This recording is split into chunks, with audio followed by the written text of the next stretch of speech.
lightweight scrap. To get us started, here is Bruce Buffer. Ladies and gentlemen, this fight is 3 rounds in the UFC lightweight division. Introducing first, fighting out of the blue corner, Iron Michael Chandler! And now introducing his opponent, fighting out of the red corner, presenting the former UFC lightweight champion, Charles the Rock Oliveira!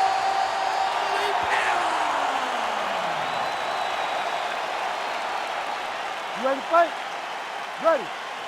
Well, whether you're a boxer or a mixed martial artist, you want to compete at Madison Square Garden, the world's most famous arena, and dating to 2016, a lot of the UFC's best have gotten that opportunity. Absolutely, J.A. And when you grow up as a fighter, especially a heavyweight, it is your dream to headline MSG and fight for the heavyweight championship of the world.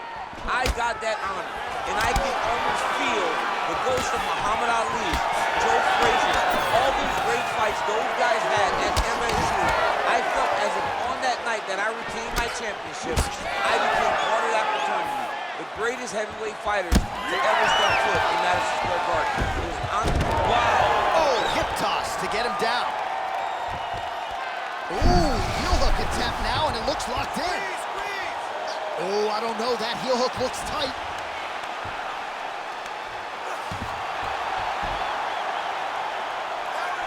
Oh, looked like he might get a stoppage there, but instead he is out and right back to his feet. There it is, now he's on the mount. Oliveira's trying to get a triangle here. Oh, good technique there, he's got the triangle choke locked in. Triangle choke getting very close to the finish. Now all he's got to do is get pressure on the head, down towards his hip, if he wants to get the finish. Ooh, good movement to avoid that strike from the top.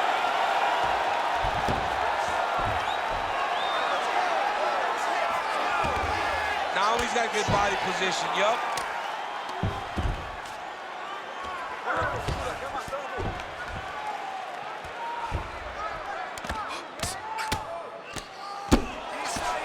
Fighter better move. Yeah, he's got to move, John. He's got to shrimp and try to either get up or pull his opponent back into him so he doesn't have the posture to land that big damage.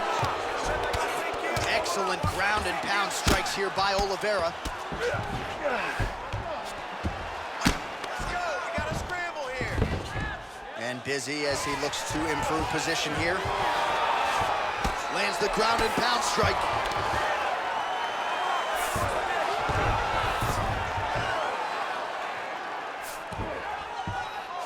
Well, he continues to manhandle him here on the ground.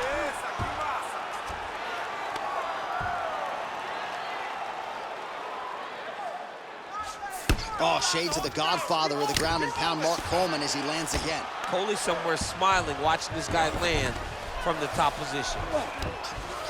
All right, inside his opponent's guard here, DC. You don't want to play around here too long. No, you got to either have 2 hands in or 2 hands out, or guys start to attack triangle. Side control now, DC. A lot of options at his disposal from here. Well, the ground and pound is there once again. Strong work here by Oliveira. Man, another one lands. He's trying to pound his opponent's head through the canvas.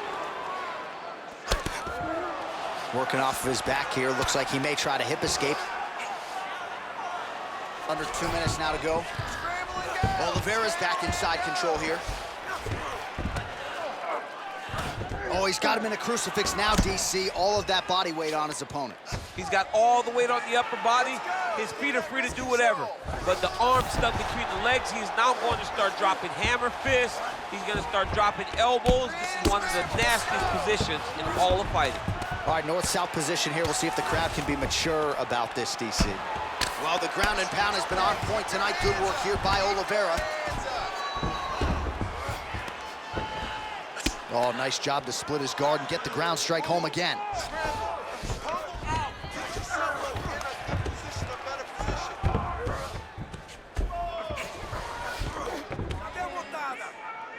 You need to work out this position.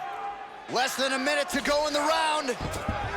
Oliveira's got him in a crucifix. Gonna work from the top now. The hard ground and pound is paying dividends. He has opened up a cut. Let's go. Push, push, push. Get free. Oliveira's back in north-south. Well, you know, I don't like the gi very much, but I have an appreciation and a healthy one for these type of transitions. You can tell he's been in a gi at some point in his life with the way that he moves so freely. I'm skipping jiu-jitsu next week, too. That Darce choke is tight. Oh, somehow, some way he got out. These guys are back and forth, but the submission defense wins this transition. Oh, nice combination of ground and pound here by Michael Chandler. Round one winding down here.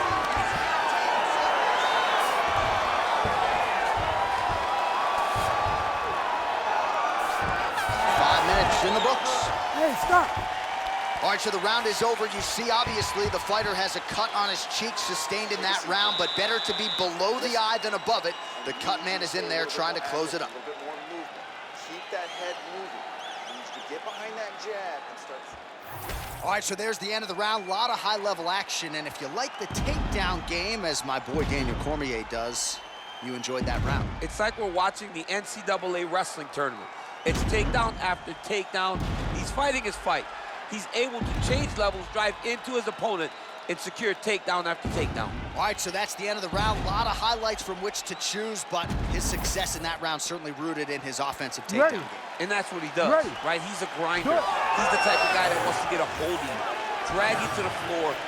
It doesn't bother him that much if you get back to your feet. He just wants to continue to make you work the entire time because he understands this type of grind most guys can't keep up with. Oh, nice jab there by Oliveira. Oliveira doing the right things defensively. Well, we see this a lot, DC, but this instance, it's particularly surprising to see a wrestler on his level not attempt to change the level. I don't understand it. You know, when you have that weapon, you have that ability to take people to the ground, you have to use it. Even if it's to set up your striking. I don't understand why he is not trying to change his level, get to the hips, and get takedowns. Chandler's eye is closing up now. Not good for him.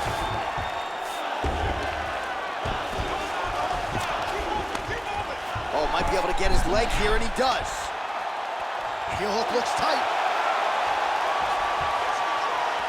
Now trying to escape, and he does. He freed his knee, got his leg all the way to the opposite side. Now, opponent has your back, but you're in a much better position. All right, so he's got the body locked down here, DC, or so it appears. This is not a guy you want anywhere near your back. In the half guard. Come on, bro. Keep those hands up, boys. All right, he's got side control here, DC. You know, he's got a lot of different submissions in his arsenal once this fight gets to the ground. Gains great posture and starts raining down punches. If his opponent does not move, this fight is going to be stopped. Most fighters will tell you offensive wrestling is the hardest, most exhausting thing. Especially if you're just running the guy over, Jonathan, he just gets up. That Darce is tight. Had the submission in very tight, but as it started to slip, he went right back to the dominant position. Well, on paper, it looked like a grappling advantage for him coming in, and largely, DC, that's the way it's played out. The takedowns, the ground control, he's got it all going tonight. He's got it all going, J.A. This is a dream. Now he's going to attack his neck and try to get the rear naked choke. Some hand fighting going on here. Couple of hooks in. We'll see if he can get under the chin. Now it's getting tighter. He's almost got this choke. That'll do it! Charles Oliveira, your winner by submission. Oh, my goodness. Wow, an unbelievable result here tonight by way of submission, and he bided his time there. He stayed patient, waited for an opening, and then when it was there, he certainly capitalized to get the tap here tonight. All right, let's take a look back at the replay as he gets it done by submission tonight, champ. He was able to get the fight to the ground exactly where he wanted it. Eventually, his opponent gave him an opportunity to get a submission. He did that, and he should be very proud of the work he did tonight in the octagon. The official decision is in. Here's Bruce Buffer. Ladies and gentlemen, referee Herb Dean's called a stop to this contest at 2 minutes, 10 seconds of round number 2. For the winner by submission, Charles "The Bronx" Oliveira! All right, so another win by submission for the UFC's submission king, Charles "Do Bronx" Oliveira. Nobody's ever done it better. No one has done it better than Do Bronx on the ground. When you're on the ground with Charles Oliveira, you are constantly in danger. And tonight he showed why he's the best grappler or submission finisher in UFC history.